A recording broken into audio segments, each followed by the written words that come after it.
everybody, thank you so much for coming today. We're really excited because today we've got two wonderful fashion bloggers with us.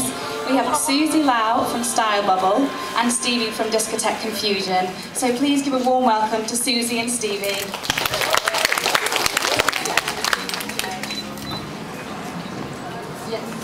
Hi, I'm Susie Lau, aka Susie Bubble, and I write a fashion blog called Style Bubble. Thank you so much for coming, my girls. There's a lot of you, and I feel like you should all be sitting down. But is everyone okay standing up? And can everyone hear me? Yeah. Okay. Cool. So, I mean, it's really hard to sort of give a total overview of what fashion blogging is about, and I can only speak from my own experience. So, I started my fashion blog Style Bubble in March 2006, which is it's in fact like 5 years ago, which makes me a bit of a grandmother in fashion blogging. I feel like a grandmother sometimes. And when I started, it was pretty barren in terms of fashion blogs. I mean, the ones that I kind of looked up to, one doesn't even exist anymore. So I liked blogs like Style Bites, which doesn't exist anymore, Diane Perney's A Shaded View of Fashion, and also Fashionology. So I kind of looked to those as inspiration points for starting my own blog. But what I really wanted to do was create a blog that was about personal experience in fashion, and about conveying, a real personal voice on fashion. And I didn't really want to go at it from a point of view of a traditional fashion journalist. I wanted to sort of just write about fashion, but in a really informal and personal way. So at the time I was working in a digital advertising job, and it was a really, really dull job, and I kind of wanted something to escape into outside of my job. So that's kind of how the blog came to be, and I just sort of worked on it before and after my job, and like when I got home from work, during lunch hours. And in the beginning it was more about trying to find content that was that hadn't been written about before in mainstream media. And I was really trying to find content that spoke to me on a very personal level. So it'd be like little shops that I discover in London where I live, or designers that I've come across, and so it was more about trying to find content that wasn't about everywhere. And I've actually used to do kind of Google searches on things that I was about to write about to make sure that nobody else had written about it. So I think it's always really good to just try and make your content as original as possible. And the other important thing was, for me, which was really important, was kind of first-hand experience. And so kind of with that, outfit posts became like a kind of big component of my blog. And I think that it's not, well, it is a bit of a narcissistic thing. It's also more of it's a really easy way of conveying fashion experience, because you can't, I don't know if you can write about fashion if you're not really demonstrating what you're writing about. And for me it was really important to do that. So so fashion, obviously outfit posts are kind of fairly important, and they kind of get the most comments as well on blog. And when you look at other personal style blogs like Fashion Toast or Sea of Shoes, and you see how popular they've become, it's because they've made personal style blogging a real genre in the last 4 years. Now there are so many of them. For me, it's not really about kind of talking about what I wore today, but more about kind of doing outfit posts that convey a theme or illustrate a point that I'm making in fashion, like I don't know, neon, or a particular vintage piece that relates to an exhibition that's going on. So it's kind of hard to explain how my outfit posts work, but it's a little bit more hopefully a little bit more involved than just, oh, this is what I wore today. But on top of that, obviously, I wanted my blog to be a more kind of rounded thing than just, this is me, look what I'm wearing. So I like to talk about new shops that have opened up, meeting young designers, commenting on news, and just basically just trying to find things that, you know, are hopefully of interest to my readers and interest me and that I'm passionate about. So in the beginning, when I wasn't going to fashion shows, I'd go to Paris, and then I'd go to trade shows there, like places like Rendezvous, and try and find, you know, young designers there and meet them and talk to them. I think first-hand experience is really, really, well, for me, really, really important when writing. You know, you can write better when you've seen it in person, and especially with fashion, when you touch things and felt things in person, you really get like a sense of, a better sense of what you're talking about. So for me, first-hand experience and taking pictures first-hand as well gives a better view than just simply grabbing lookbook pictures or pictures from style.com. So that's probably been a big part of how I produce content. Then obviously as the blog progressed and I was still working at my full-time job, I then became editor of Days Digital, which is the website for Dazed and Confused. So they were relaunching at the time, and they were looking for someone to commission the content. So I became editor there, and I was there for 2 years.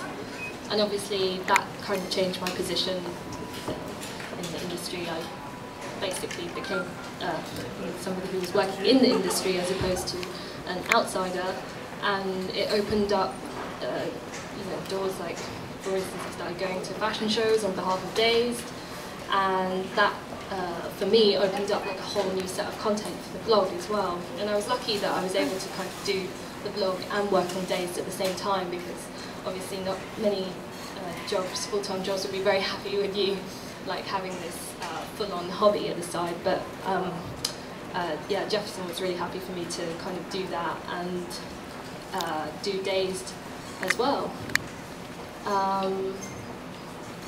And then it's only just last year that I turned freelance and I left Dazed, which was probably the hardest decision that I ever had to make.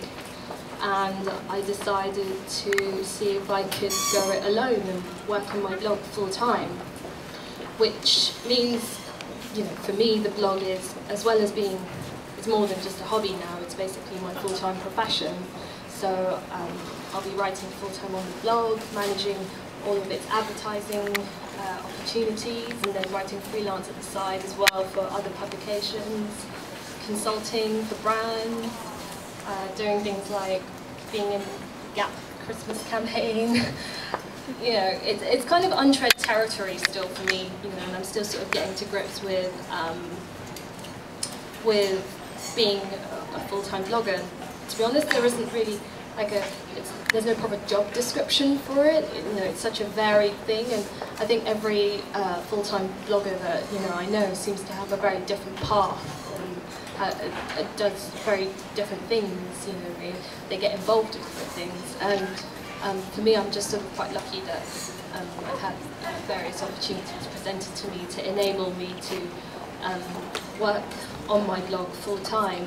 So, you know, the things that I do now, like projects that I do with brands and things, aren't necessarily things that you would see on the blog. You know, the blog has sort of now become more of a calling card, and I'm working on that, but it's not really that makes something that makes money, basically. So I now do have a quite varied role, but in terms of the blog, the content strategy is basically the same as, you know, how I started in the beginning. It's just obviously now it's a little bit more easier when you have PRs, people contacting you about content, you get leads from people, and when you're more involved in the industry, you know, you hear of things more easily. You know, people pass on information to you, and you can go from there quite easily to develop the posts for your blog. But I think in essence, the things that I write about still pretty much has the same kind of voice as when I started the blog, and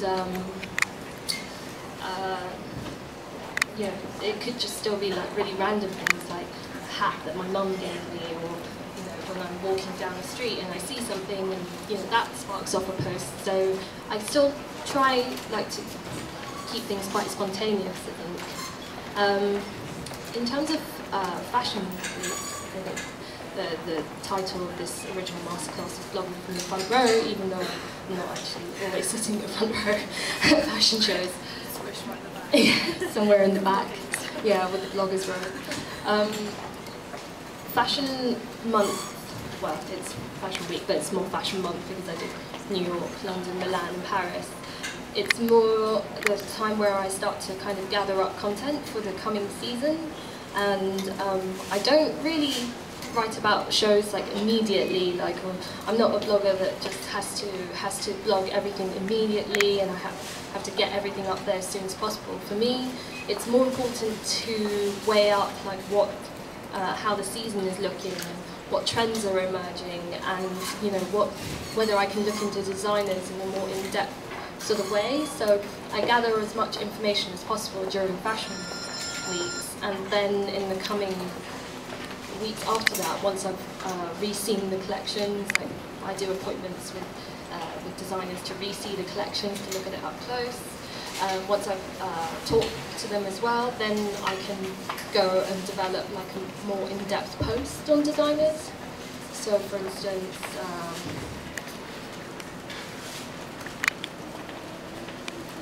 it's really cool to see so many of you here. I wasn't expecting it was going to turn out, so yeah, we'll swap these actually. Basically, I kind of take a similar stance to Susie in terms of what I'm trying to do with my blog is kind of getting that sense of reality and the person behind the blog. Susie's obviously got a really big personality behind her blog, and that really comes through in her writing, and that's kind of something I like to do as well. As a blog addict and fellow reader of blogs, that's what my favourite blogs do. Kind of having, I don't know, just the importance of having fun with fashion.